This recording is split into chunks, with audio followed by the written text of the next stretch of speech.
भागवत गीता अध्याय 2। जो सांख्य योग नाम से जाना जाता है। जब युद्ध करने से अर्जुन हिचक रहे थे, तब भगवान कृष्ण ने उन्हें सांख्य योग का ज्ञान दिया।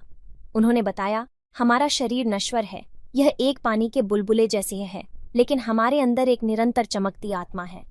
युद्ध में शरीर तो मर सकता है, पर आत्मा कभी नहीं मरती।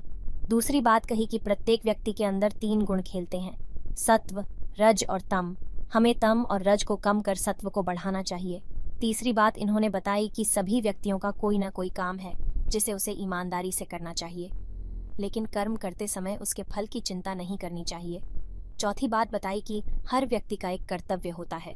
जैसे एक नाविक का कर्तव्य नाव चलाना है, वैसे ही एक क्षत्रिय का कर्तव्य है कि धर्म की रक्षा के लिए युद्ध करे। पांचवी बात बताई कि हमें मोह और द्वंद्वों में नहीं फंसना चाहिए।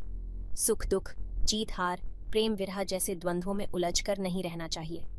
इन चीजों से आसक्त रहने से ही हमारी शांति भंग होती है। गीता के अध्याय 2 में कुछ महत्वपूर्ण श्लोक हैं। पहला श्लोक है, नैनम छिंदन्ति शस्त्राणि नैनम दहन्ति वह्निना नैनम चैव क्लेदयन्त्यापो न शोषयन्ति मारुताः। इसका अर्थ है कि अस्त्र शस्त्र, अग्नि, जल और वायु आत्मा को नष्ट नहीं कर सकते।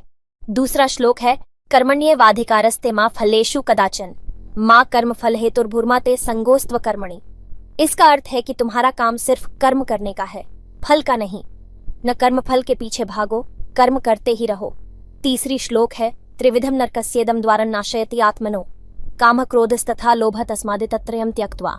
इसका अर्थ है कि काम, क्रोध और लोभ ये आत्मा को नष्ट करने वाले 3 नरक के द्वार हैं। इनका त्याग करना चाहिए। सांख्य योग हमें मन के अंधकार को दूर कर स्वधर्म में निष्ठा से चलने का रास्ता दिखाता है। वह हमें इस सच्चाई से जोड़ता है और बताता कि हम अमर आत्माएं हैं और इस क्षण हम जो कुछ भी हैं वही हमारा कर्म है।